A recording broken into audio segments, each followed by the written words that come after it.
Hey folks, Laura continues to gain strength in the Gulf of Mexico as she pushes off to the northwest. And again, this is all hurricane warning. All that red area includes everything from extreme southeast Texas, but most of the Louisiana coastline. This is future track, just suggesting what's going to happen over the next 24 hours. And notice, as we go into the nighttime hours tonight, we'll stop at just after 1 a.m.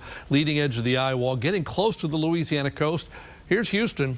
Not much happening there at all. New Orleans, maybe getting some of the outer bands, but for the most part, it's concentrated in that area right there. It's a big system, though, and again, by the time you get to 2, 3 o'clock in the morning, the eye is getting close to I-10 and Lake Charles, and it continues to push to the north across western Louisiana. This is the boundary right here between Texas and Louisiana, so it kind of goes right up the state line, goes to Shreveport, Texarkana, and then kind of rains itself out as it moves off to the northeast from there. It's going to produce a lot of rain. This is a satellite image, and again, yesterday, we tried to find an eye. Today, there's no question where that eye is. As this thing gets wrapped up and gets more and more powerful this afternoon, there's a closer look at it, and the eye is about 35 miles across, which means at 15 miles an hour, take a couple of hours to get across you if you're right in the middle of that eye. Winds 145, about 140 miles to the south of Lake Charles right now. There you go. By the time we get to about 1 o'clock in the morning, a Category 4 right on the coast. There's Sabine Pass underneath it. There's Beaumont. There's Lake Charles.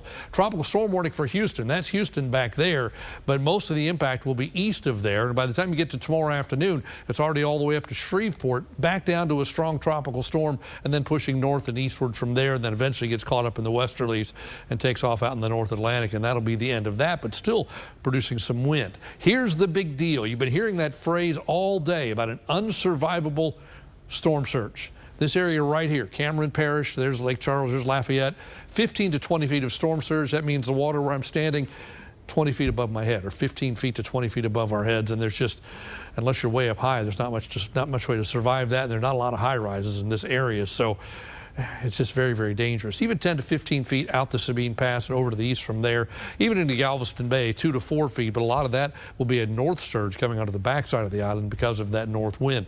Rainfall potential right up that state line again. The heaviest stuff, 10 to 15 inches right along the coast. Look at Houston. Every run they get less and less. This run doesn't even say 1 to 2 inches. It says there's nothing. There'll be something. It just won't be as bad. As far as the winds go, red, hurricane force, yellow, tropical storm force. 10 o'clock at night, they're already seeing hurricane force winds, and by 2 a.m., that whole area is seeing hurricane force winds, and then they just move to the north, and by noon or so on Thursday, there's Shreveport. We're back to tropical storm force and moving away, and that'll be the end of that. Water temperature out there is 87 degrees. We're seeing wave heights of 33 feet as that storm continues to move inland. Now, for us, it's a north wind. That tends to be a dry flow. The wind will go back to the south tomorrow, but it's just warm and humid. We see patchy clouds. That's probably about it. Not much more than that.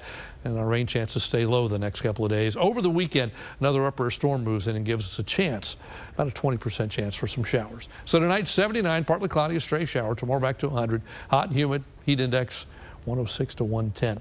Here's your First 25 AccuWeather the forecast for the next 7 days. And again, spotty showers show up over the weekend, and then next week we look mainly dry.